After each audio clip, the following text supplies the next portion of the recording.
Protecting the protectors. No officer ever comes to work and wants to have to use their service-issued firearm to have to end a situation. Calls mount for increased police support after 3 recent line-of-duty deaths. Transforming the barn.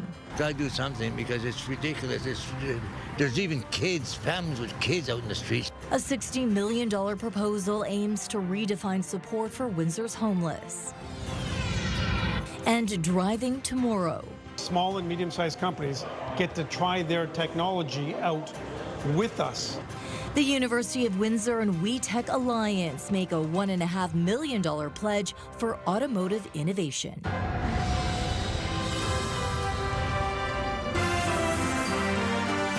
CTV News with Stefanie Masotti.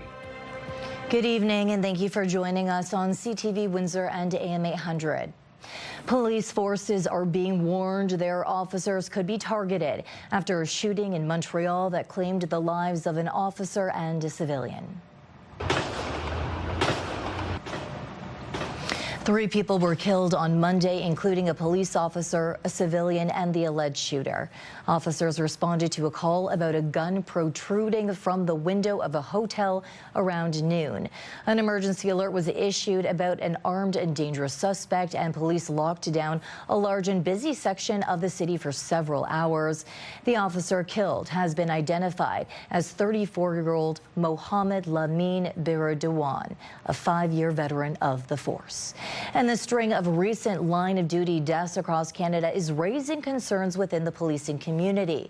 Plus, the tragedies are prompting questions locally about officer safety, the changing nature of policing, and the supports available to those who serve. CTV's Sanjay Myra joins me now with more on this tonight. Sanjay. And Stefanie, that's 3 officers killed in the last 2 weeks. And according to the union representing Windsor Police, officers are being offered peer support and referrals to counseling and mental health resources. And it's following a series of events like this when supports like these are all the more important as officers and their families process the risks that can come with the job. The killing of 3 officers in Canada within 2 weeks has shaken police in Windsor and the families who wait for them to come home. The head of the Windsor Police Union says members' families are asking what more can be done to protect them. No officer ever comes to work and wants to have to use their service-issued firearm to have to end a situation. We train for it, but it's always been a last resort. It's nothing that anybody ever wants to have to do and face. And you see how having to make that ultimate decision really affects members. For Windsor Police, the recent deaths bring back memories of Constable John Atkinson, killed in the line of duty in May of 2006. Kent Rice knew Atkinson personally and says more action must be taken on officer safety, staffing, bail, and repeat offenders. We failed ourselves if we can't make our community safer. We've established laws, but the laws actually have to have meaning, and they have to have some kind of impact where they'll stop these critical incidents from occurring. Where has policing gone and why? Why does there appear, at least, to be less belief in the police and support of the police and the public? Police sources say the suspect in Monday's Montreal shooting left behind a manifesto linked to the online incel movement, with warnings it could inspire copycat violence against law enforcement. CTV public safety analyst Chris Lewis says investigators still have to determine a motive, but the violence is raising broader questions. Assaults against police are up. You look like at a week like this or a couple of months back in 2022, and there's a real spike in police shootings. As for the Windsor Police Association, Kent Rice says the union wants stronger supports, including increased staffing and more officers paired up in high-risk situations. It's where we can do better as police services, as we can do better as a community, as we can do better as society to support those people who do put their lives on the line every day to make the rest of the community safe. And we also reached out to Shelley Atkinson, that's the widow of John Atkinson, hoping to speak with her about how police families cope with losing an officer. But she told us she could not accommodate an interview today because she's in travel to attend the funeral of Toronto Police Constable Mark Pinizzotto, one of the 3 officers killed in the line of duty over the past 2 weeks. Stefanie. Okay, thank you, Sanjay, for this. And as Sanjay mentioned, there is new information coming today about the Montreal shooting, including details on the alleged shooter in this case. CTV Jean-Vive Beauchemin brings us the latest from Montreal. Investigators are combing the crime scene and searching for evidence in a manifesto left in a hotel room. The coroner's office identified the suspect as 25-year-old Seth Scott Hatfield of Lethbridge, Alberta. There, police conducted an early morning high-risk operation, searching in a residential area near the Lethbridge University where the suspect was a student. Officers are working to piece together why he traveled to Montreal, booked a hotel room, and carried out the shooting. The more than 100-page document he left behind reads like a rambling thesis on incel ideology: anti-women, anti-capitalist, anti-establishment. An ideology with echoes to the 2018 van attack that killed 11 people, injured 15 in Toronto, and the Polytechnic massacre in Montreal in 1989. The shooter then left a note blaming feminists for ruining his life. The manosphere being this not centralized movement that has different branches within it that is very active on the web. So the incel movement is one of them. In the manifesto, the shooter also blames the pornography industry for increased isolation of young men, for weakening their will to fight the system. Alo, Pornhub's parent company, is right across the street from the hotel. But investigators have not confirmed that this may have played a part in the suspect's decision to strike here. Montreal's Mayor Soraya Martinez-Ferrada said she did not want to make comments on the manifesto, but said misogyny and hate overwhelm social media. When you see recruitment of young people through social media, it is very concerning. And she says more has to be done to ensure that hate doesn't spill onto the streets of her city. Police forces across the country were warned against copycat attacks as the investigation here continues. Geneviève Beauchemin, CTV News, Montreal. And this is our question of the day. Do you think more needs to be done for police officer safety across the country? Go to our website to cast your vote, ctvnewswindsor.ca. Yesterday, we asked, do you like watching fireworks? Of 804 votes, 69% say yes. Also tonight, a Windsor police canine officer helped nab a suspect following a commercial break and enter. Around 4:30 Monday morning, a complainant watched on surveillance video as two suspects entered a building under construction on Wyandotte Street West near McEwen. The suspects were removing drywall and other items from the site. Police were called. They set up a perimeter and deployed canine officer Timber, who found one of the men hiding in the room. After a brief struggle, he was arrested and is now facing charges. Police are still trying to locate the second suspect. Let's take a break now. CTV meteorologist Gary Archibald joining me for a first look at the weather from the top of the Bell Building tonight. Gary, where things are warming up. They are warming up the next, say, 6 to 7 days. We'll see mid to upper 20s by next week.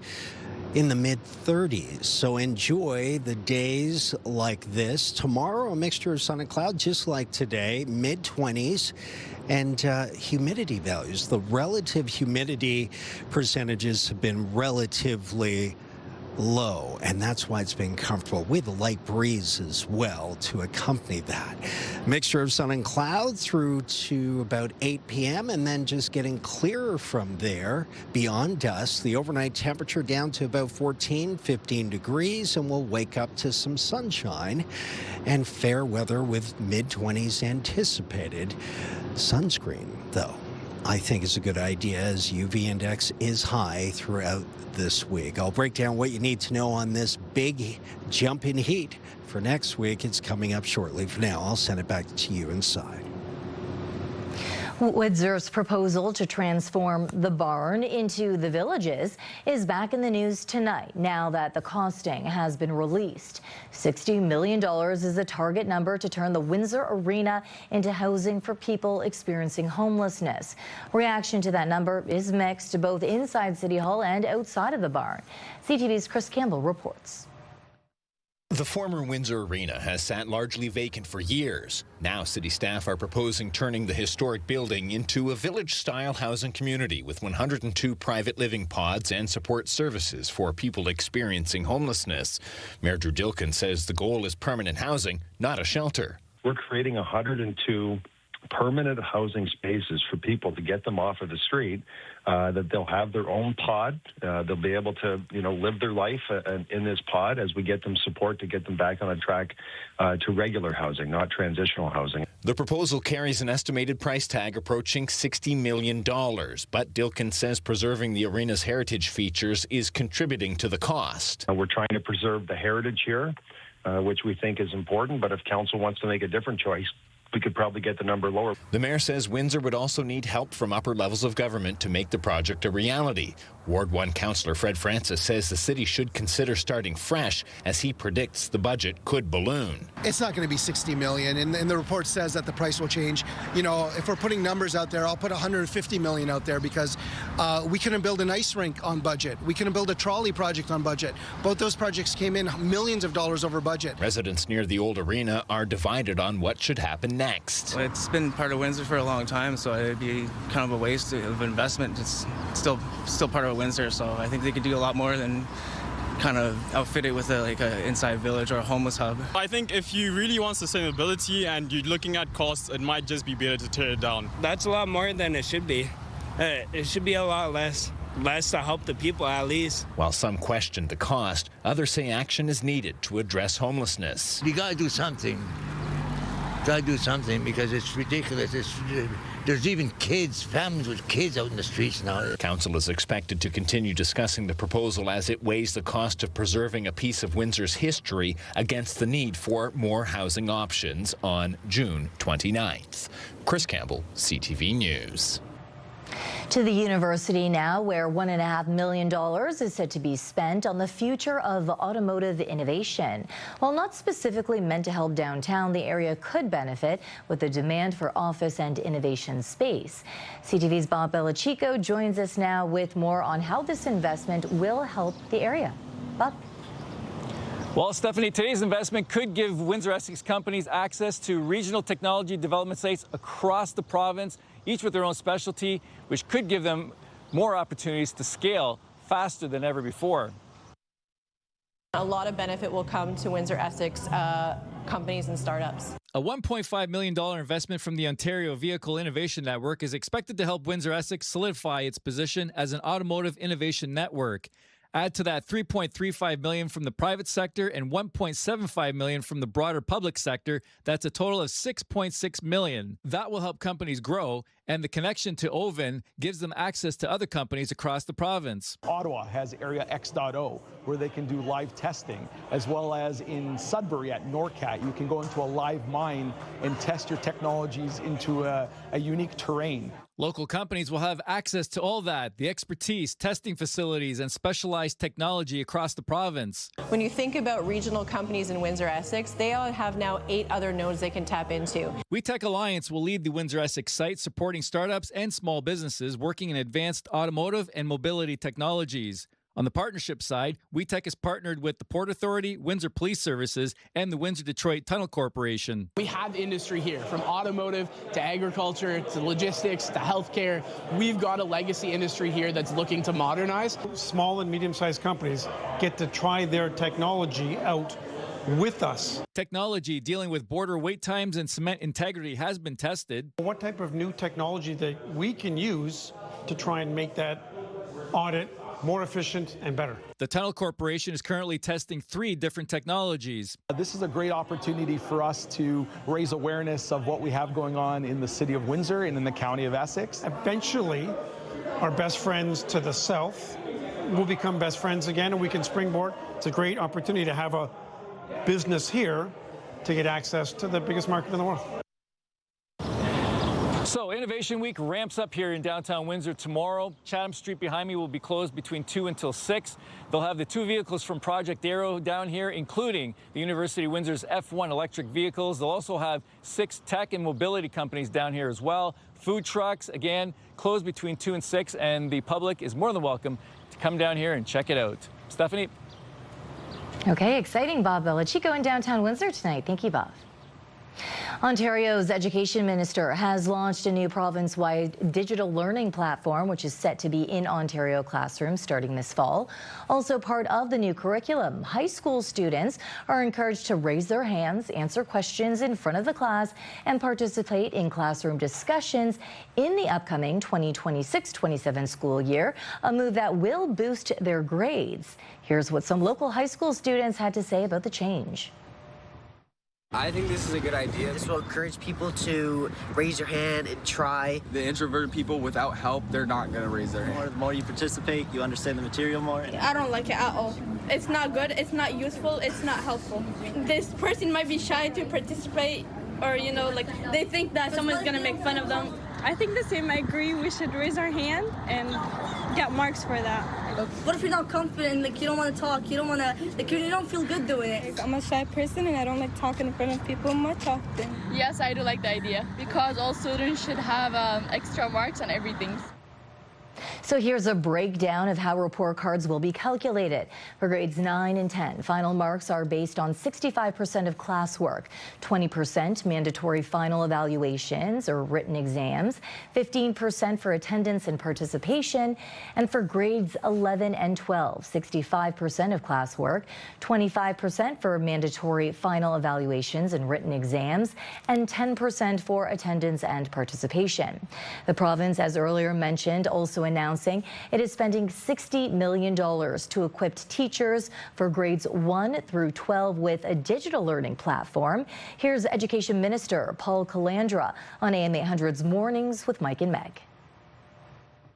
If you're a teacher, doesn't matter what grade, K to 12, you need a lesson plan. It can help you develop a lesson plan or give you a lesson plan that has been approved by the Ministry of Education.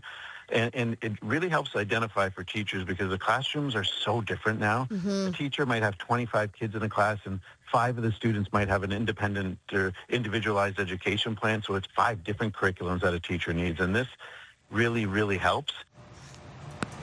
3 years after Windsor was featured on The Amazing Race Canada, word today 2 Windsorites will now be competing on the reality show. I'm Amin. And I'm Soraya, and we're a mother and son team from Windsor, Ontario. And if they look familiar, you may know they are the mother-son duo behind Cedar Valley Pita Chips, made right here in Windsor. Filming took place between April 10th and May 15th.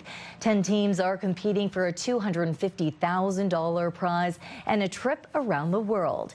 Season 12 of The Amazing Race Canada begins on July 7th. And one of the things that makes Windsor, Essex an amazing place to live is the annual fireworks night. Here's a look at the sights and sounds from last night's display. I love all those loud booms at night. They're really cool.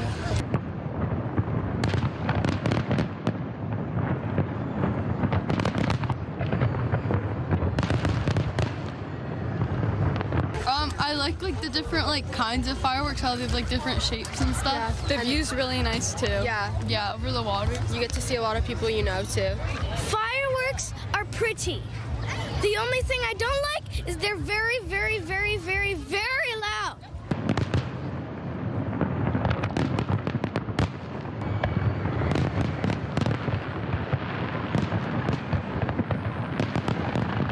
We decided to come down and camp at Wheatley for the week and come over and enjoy these beautiful fireworks we've heard so much about.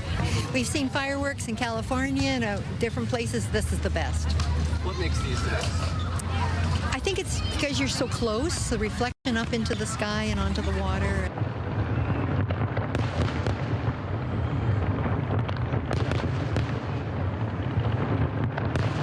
So I've been coming here since 2015, since my university day, and I enjoy this.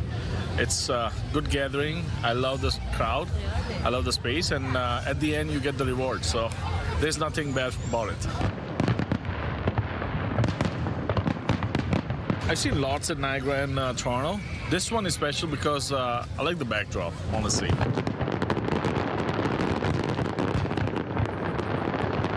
What do you think makes them cool? The grand finale. Really loud, really booming, and really colorful.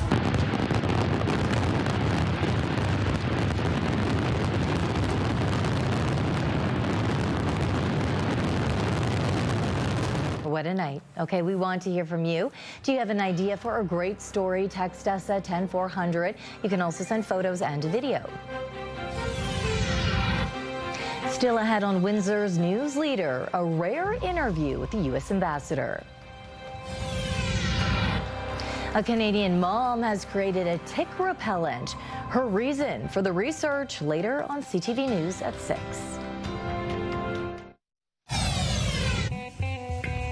Start your day with the latest local news. By signing up for our newsletter, you'll get direct local content straight from CTV Windsor to your inbox, including top stories, the forecast, and videos. You can sign up at ctvnewswindsor.ca. In a rare interview, U.S. Ambassador to Canada, Pete Hoekstra, sat down with CTV's chief political correspondent, Vashi Kapellos. CTV's Abigail Beeman shares what was said and whether we learned anything new. We did not take aim at Canada. The American ambassador maintains the U.S. didn't single out Canada in its tariff strategy. But with the July 1st deadline for a free trade deal review ticking closer. Obviously, we're not anywhere close to announcing any type of a framework or an interim agreement. While Canada's U.S. Trade Minister said this earlier this month in D.C. Are the talks unfrozen? The answer is yes. They've been unfrozen for a number of months. Pete Hoekstra doubled down on what he called the impact of October and November when Ontario ran this ad featuring Ronald Reagan. Before that, he said, the two sides were close to a framework on key issues. In reality, they've never gotten back on track the same way that we've had progress with the Mexicans on getting to an agreement. And if there are certain things I'd throw out there that need to be tweaked, say what those areas are so that those are the areas that are narrowed in terms of what needs to be addressed. But everything else in the economy goes smoothly. Everything else gets sort of addressed. But it's not like we're held hostage by one or two things. Experts stress July 1st isn't a cliff to fall off if there's no deal. The ambassador said the president could announce his intentions before that date or sometime in July. Abigail Beeman, CTV News, Ottawa. The United Nations says an evacuation plan is set to begin that will see 11,000 stranded seafarers transit through the Strait of Hormuz. The crucial energy corridor is slowly seeing increased traffic following a ceasefire between the U.S. and Iran. The Iranian Prime Minister met today with Pakistani officials to discuss the negotiations between Washington and Tehran. The visit comes as technical teams in Switzerland work on details of a deal following high-level talks yesterday between the U.S. and Iran. Elsewhere, Lebanon and Israel began a new round of negotiations in the American capital today. Tehran insists a ceasefire between Hezbollah and the Israelis must be part of its negotiations with the United States. In other news, Air Canada has reached a deal with more of its workers. The airline says it has ratified 2 new contracts with finance and clerical employees. The agreements cover roughly 170 finance employees and 115 clerical employees. Meanwhile, the ratification of a 3rd agreement is still in progress. It would cover roughly 11,000 maintenance, airport, airside operations, cargo, and cabin service employees. Toys R Us Canada may be getting another chance thanks to a court ruling. The court has granted approval for the business to be split among 3 buyers. They include the owner of Party City and current Toys R Us Canada owner Doug Putnam, who has indicated he wants to keep operating the chain or rebrand it. The deal will transfer 10 store leases as well as inventory, equipment, contracts, and bank accounts to Putnam.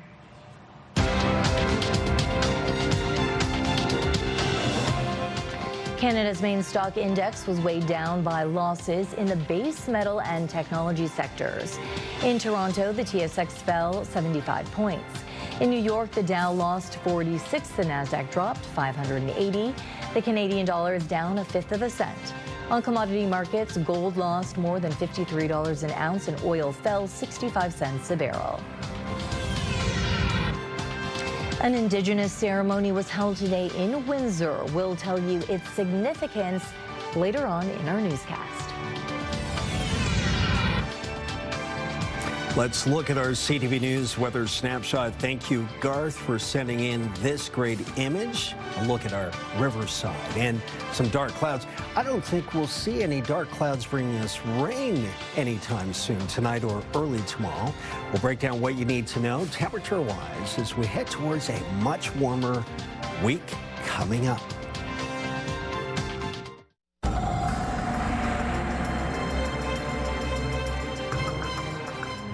A pleasant summer day. Gary joins me again for an extended look at the weather. Gary.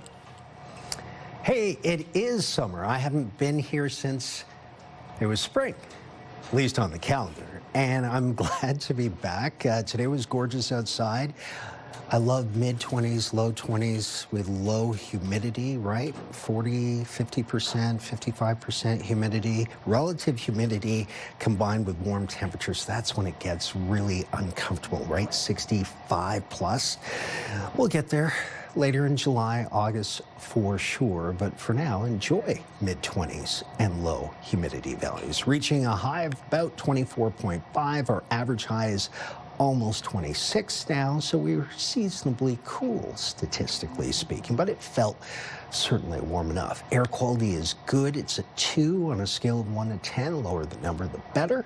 Temperatures hovering around 23 to 24 degrees between Windsor, Essex, Chatham, Kent. That's 73 degrees Fahrenheit. A mixture of sun and cloud, a bit hazy, but mostly cumulus and fair weather in terms of the variety. Wind speeds have been between about 18 to 30K today. It will be in that range. Winds are a little lighter on the winds, a bit stronger winds in Chatham, Kent, but generally speaking, a breeze that is welcoming and refreshing, right? Temperatures hovering around 20 to 25 degrees across much of even northwestern Ontario, southern Ontario, and eastern Ontario. Meanwhile, the prairies have cooled off a bit. The next system is coming in from the west. By the time it gets here, say tomorrow at around 3 or 4 p.m., I think those showers turn into light or drizzle-like, very light showers. Not anticipating any thunderstorm activity. If we do see rain at all, it's in the late afternoon, early evening. But the morning for tomorrow, Wednesday, through the early afternoon is pleasant. Rainfall tallies up, most likely in Michigan, before any of the residuals get here. So keep the umbrella nearby. It's not likely to be a huge rain event. Tonight, a mixture of sun and cloud, if not mostly sunny. We'll start to see a clearing by around 8, 9 p.m. Clear through 10. By midnight, down to 15. That would be seasonal for an overnight temperature. And the Intercare Siles forecast is showing a warming trend into early next week. We are mid-20s through to at least Saturday. Sunny tomorrow to start. Showers, thunderstorms Thursday, 26th and 27 over the next 2 days. Friday, 26, fair, cloudy on Saturday, 24, and then 29, 35, and 33. Sunday, Monday, Tuesday with the risk of thunderstorms early next week.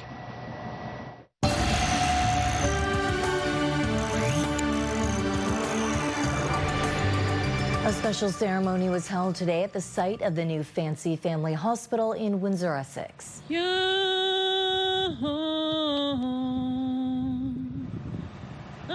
Led by traditional knowledge keeper Elder Mike Hopkins and traditional helper Leon Shipman, the ceremony honors the land's original stewards. Participants gathered around the sacred fire to reflect on the importance of building a healthcare facility that is welcoming, inclusive, and respectful of Indigenous cultures and communities. The drawings for the new hospital will include an Indigenous healing space at the front of the building, along with an outdoor healing garden and storage for traditional medicine supplies. Official groundbreaking for Phase 1 is anticipated sometime this year. A Canadian-led study is challenging a long-standing assumption in cancer care that more treatment is always better. The study followed over 200 women with early-stage breast cancer and who were post-menopause. Half received the recommended 7 doses of zoledronic acid, a drug often given in early-stage breast cancer. The other half received a single infusion. Scientists report that after 5 years, they found no meaningful difference in cancer recurrence, cancer spread, or death between the two groups. At the same time, patients who received just one treatment experienced fewer side effects, fewer hospital visits, and less disruptions to their lives. Tick-borne illness like Lyme disease are a growing problem in both Ontario and the Maritimes. Now, a mother who saw her 2 sons become sick because of the insects has come up with a new botanical spray to protect people across the country. CTV's Paul Hollingsworth reports. Wooded areas like this in Nova Scotia are known for having a lot of ticks. It's actually increased exponentially. Nicoletta Ferroni had to stop our interview when she noticed a tick on her arm. A biochemist at Acadia University, Ferroni says they carry dangerous diseases. Particularly Lyme disease caused by the blackleg ticks. 12 years ago, brothers Lucas and Darian Wallet both became sick with Lyme disease caused by tick bites. I couldn't even get out of bed. It was so bad. After a heavy dose of antibiotics, both boys returned to normal health, but their mother was determined to make sure it never happened again. I started to look for my own solution. Lisa Learning chose to avoid anti-tick chemical sprays and started doing research on natural remedies, using essential oils as the basis for a repellent. It can vary from one lemongrass or lemon eucalyptus to another lemon eucalyptus. With outside research help from Ferrone, who is an expert on the effects of lemongrass oil on tick prevention, Learning developed a new plant-based spray. It's that particular compound that repels the ticks. The body spray, which is now approved by Health Canada, is also pet-friendly. We are shedding light on understanding how ticks work. This spray product is popular in the Maritimes. It's available across the country and is sold online and in retail stores. It's being used by a lot of people in Ontario, which also has a growing tick problem. We cannot really make a differentiation between which provinces has more ticks than others. The idea started as a homemade remedy. This factory warehouse now produces thousands of bottles of tick repellent. In the beginning, it was just to protect my kids. Learning hopes this spray will also protect people across the country from ticks, with the warm summer season about to begin. Paul Hollingsworth, CTV News, Blockhouse, Nova Scotia. Tecumseh native DJ Smith and his family are on the move again. Coming up, we'll tell you where Smith is headed for his next NHL coaching job.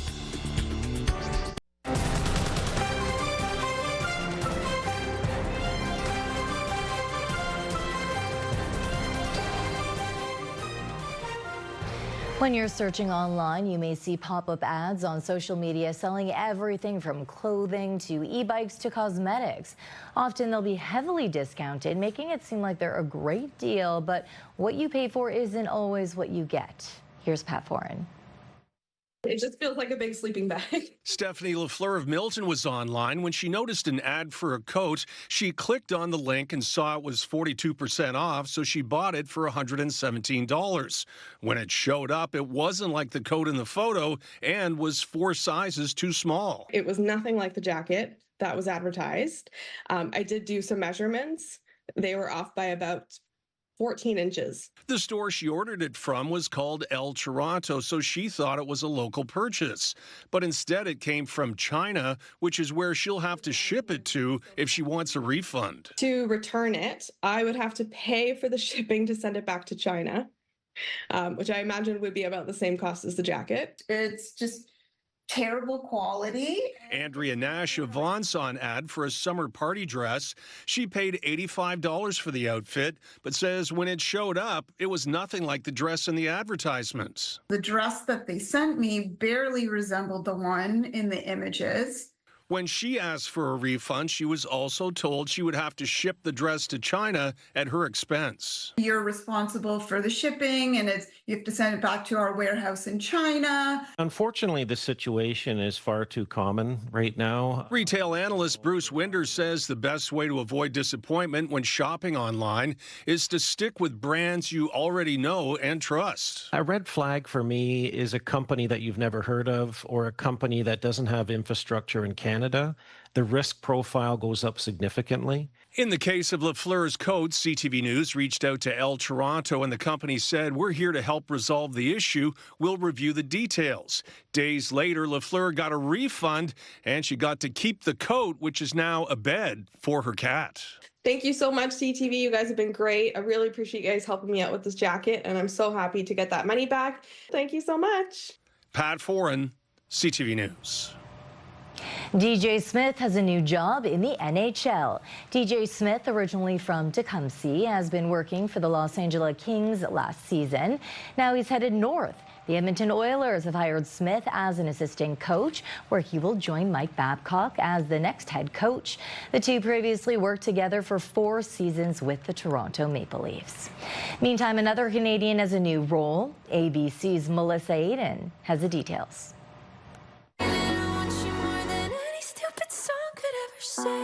Get ready for the next generation's Lilith Fair. Olivia Rodrigo has announced a new all-female music festival called Daisy Chain Fields, taking place August 29th in Irvine, California. The lineup includes Rodrigo, Chappell Roan, Doechii, and special guest Stevie Nicks. For more with Rodrigo, her interview with ABC's Diane Sawyer airs today on Good Morning America.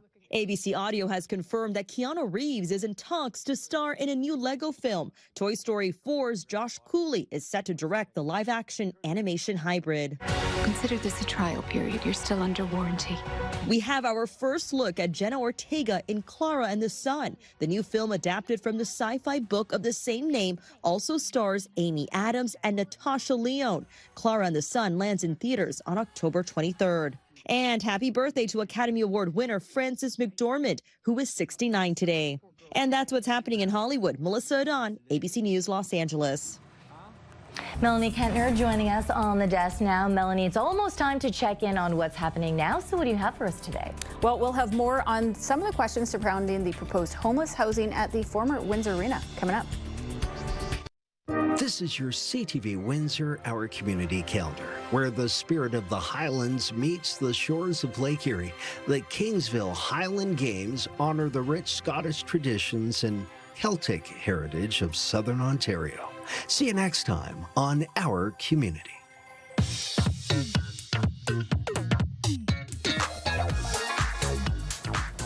So, Melanie, you found out more options for the village at the barn that we were talking about earlier. That's right. It seems the debate over Windsor's proposed homeless housing village is just getting started. The project would convert the former Windsor Arena into 102 housing units, but questions remain about the cost, heritage preservation, and whether provincial and federal funding can be secured. Ward 1 Councillor Fred Francis says the focus right now should be on developing a long-term plan for the property. I think what we could do with this piece of property while helping people that are experiencing homelessness. We know housing is an issue. We know affordability is an issue. So if we have a clean city block, essentially, and we could put affordable housing there that could assist hundreds, if not thousands, of people looking for permanent housing, that's what we should do. We got more details online at ctvnewswindsor.ca. And we also have a story online, Melanie, with the latest distraction theft. Yes, Windsor police have charged 2 women with fraud.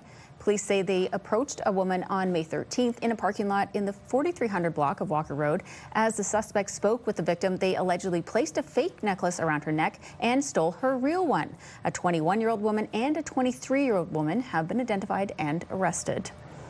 And in our social spotlight, have you ever heard of garden hose characters?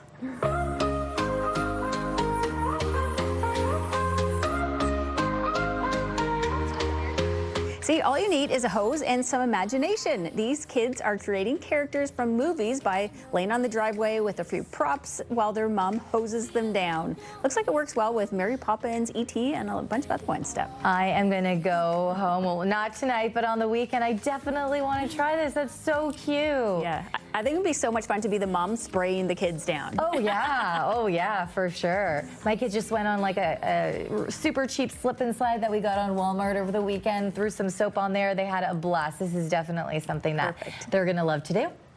Okay, that's what's happening now. Thank you, Melanie. And later on CTV News, a Quebec town says it has become the first in the world to recognize trees as living beings.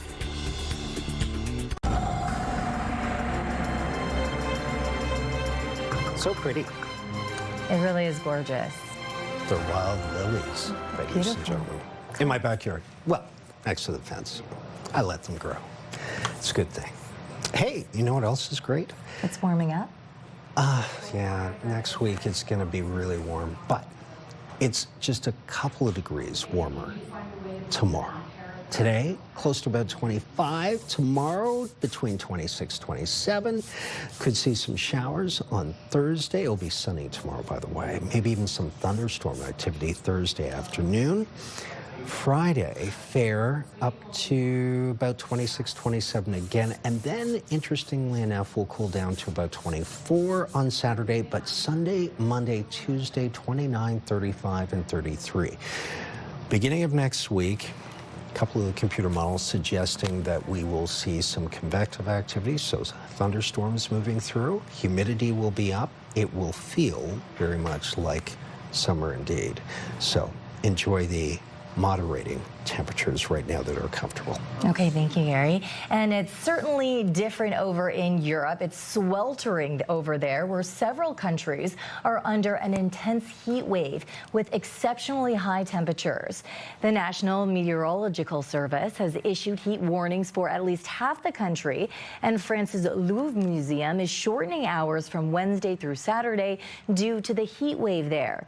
Across the channel in Britain, the Met Office has issued a red heat warning, saying temperatures there could break June records. The weather's really hot, but ultimately it's not good for a lot of people, and I think we need to be more aware. It looks like we're all having fun here, but there's lots of people living in homes which are overheating. They've got health problems. I know it sounds a bit negative. I love the sunshine, but for many people it's an absolute nightmare, and there will be mortality over the next few days in terms of people dying. The above average temperatures, which can cause heat stroke and exhaustion, are expected to remain high at least until the end of the week. Over the last 4 years, more than 200,000 people across Europe have died from heat-related causes. That is quite scary. Okay, Travis, a special send-off for some talented young folks from the county who, as we were just talking about, heading overseas as well. Yeah, hopefully it's a little bit cooler for them because they're going to be over there dancing their hearts out. 4 dancers from around the region are gearing up for a trip to Ireland to represent Canada in the Dance World Cup. The competition starts in Dublin in about 2 weeks, but tonight in Tecumseh, there's a big party planned to send them off and raise some last-minute funds. CTV's Robert Lothian will be there, and you could be there too. The party's getting started now and goes until 10 at Villa 92. Okay, finally tonight, a Quebec town says it has become the first in the world to adopt a resolution which recognizes trees as living beings with rights. CTV's Anastasia Dextrin has more on what this means in practice. Most people see trees as part of the landscape, but residents in Terrasse-Vaudreuil see them differently. The trees has a function, has a role to play in our community. And for us, it's really important to acknowledge that. As a member of the Environmental Committee, Sylvie Trépanier is pleased to see her city leading the charge. The Quebec town has signed on to the Universal Declaration of the Rights of the Tree. It recognizes trees as having the right to regeneration, to natural growth, and integrity. It also recognizes their right to life. We will change the rulings for our new reality by having so many trees, protect them, don't knock them down because you have one branch that fell during a snowstorm or whatever. You know, really be aware that you can do something with your trees by using mulch, by making benches and furniture with those trees. That's something that we want people to be aware they can do. Trépanier says the city will also encourage residents to plant more non-invasive species of trees. She says it will help to mitigate climate change by absorbing stormwater and supporting biodiversity. At this moment, we have 87,000 signatures, more than that. Jenny Vega Cardenas is president of the International Observatory of Nature Rights, and she believes it's a positive step for the environment. We are waiting for the federal or the provincial level to do something for climate change and being disappointed. So it's a way to be positively active. You can feel that you are not powerless, that you can do something. Each person can ask his mayor to pass the resolution or to sign it right away. Balance everything. I'm not against construction. I'm not against, but when you see those huge buildings with no trees, I mean, plant some, please. Meanwhile, the town of 2,000 residents hopes signing the declaration will plant the seeds for others to follow suit. Anastasia Dextrine, CTV News. I think we can all agree how important trees are for our environment and our health. And Gary, you have your gardening segment every week with Sandy McDonald. He touches on how to keep your garden growing. She was just mentioning there the importance of mulch if it comes to some of your trees. So it's very important. Yes, Sandy and I were shooting a segment today, and obviously trees provide oxygen. I think that gas is important for survival. Just a bit for survival. Right? Yeah. So I love a tree. Okay. I do. Yeah. Give a tree a hug whenever you get the chance. On behalf of our dedicated team here at CTV News Windsor, thank you for watching. For updates throughout the evening, go to ctvnewswindsor.ca. Gary and I will be back with your only late local newscast at 11. Good night. Have a good night.